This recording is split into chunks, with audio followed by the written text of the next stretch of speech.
וליבי ער, כל דודי דופק פתחי לי. אני ישנה וליבי ער, כל דודי דופק פתחי לי. Every year around my Passover table, we begin our Seder with these words from Shir HaShirim.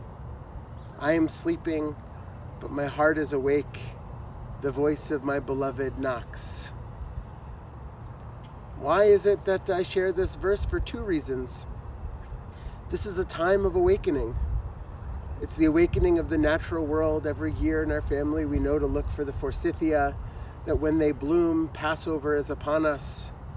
But it's a time of spiritual reawakening as well.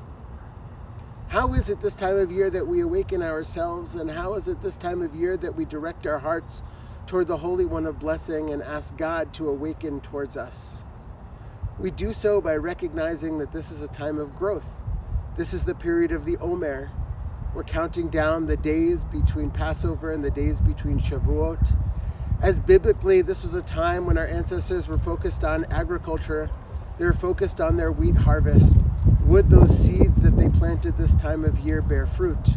Would they grow to fill their bellies and to be able to use them to offer holy offerings, gifts of intimacy and love and closeness to the divine?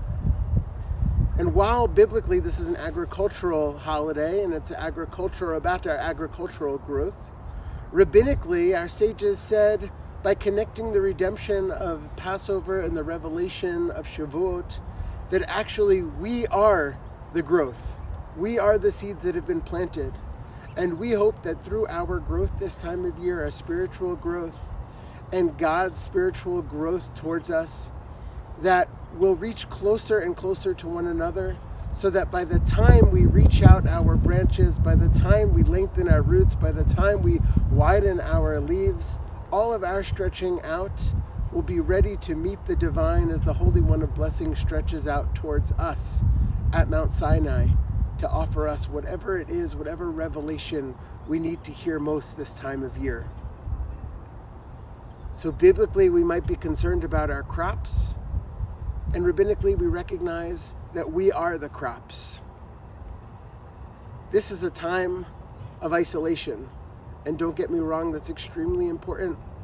During this COVID-19 pandemic, I beg us to stay at home. I beg us to follow the best wisdom of our public health professionals. I beg us to keep ourselves and our families safe. But though it's a time of physical isolation for us, it is anything but a time of spiritual isolation. It's a time of reawakening all around us. And I pray that if we can engage deeply in that growth and that reawakening, that in just a few short weeks, we'll be able to open up like these plants around us. We'll be able to open up like the voices of the birds that we hear around us. We'll be able to open up like the sunshine and open up like the grass and be ready for that which Hashem has to offer us. We may be sleeping, but I know deep down that our hearts are awake, mine and yours. May they awaken towards the Holy Blessed One. May they awaken towards one another always. I want to wish you Moadim L'Simcha, Chagim Uzmanim L'Sason. I want to wish you a Chag Sameach and a Shabbat Shalom. May we count in the depths of our hearts and our souls towards our own personal and spiritual growth. May we grow together and may we grow closer to the Holy One of Blessing.